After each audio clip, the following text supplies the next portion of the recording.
Hello everyone, কেমন আছো তোমরা সবাই? চলে এসেছি আরও একটি নতুন ভিডিও নিয়ে। তো রবিবারের সকালটা আমার শুরু হয়েছিল ঠিক এই রকমভাবে, মায়ের হাতের চিকেন রান্না দেখতে দেখতে। তো মা চিকেনটা খুবই সুন্দর বানায়, মা এখানে চিকেনটা বানিয়ে নিচ্ছিল, দুপুরে জমিয়ে লাঞ্চ করব।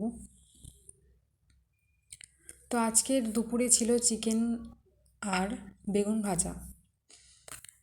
তো গাইস, বলো তোমাদের এই ভ্যালেন্টাইন উইক কীরকম কাটছে? তোমরা তোমাদের প্রিয়জনদের থেকে কি কি পেলে? দুপুরে আমি ভাত খেয়ে নিলাম বেগুন ভাজা দিয়ে আর চিকেন দিয়ে। তো এইভাবে আমার রবিবারে দুপুরটা কাটলো। তোমরা কীভাবে কাটিয়েছো অবশ্যই জানিও।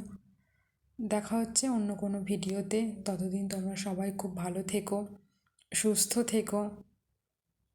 আর আমার ভিডিও যদি তোমাদের দেখতে ভালো লাগে তাহলে অবশ্যই আমার চ্যানেলটিকে সাবস্ক্রাইব করে দিও আর লাইক কমেন্ট করতে একদম ভুলো না। টাটা।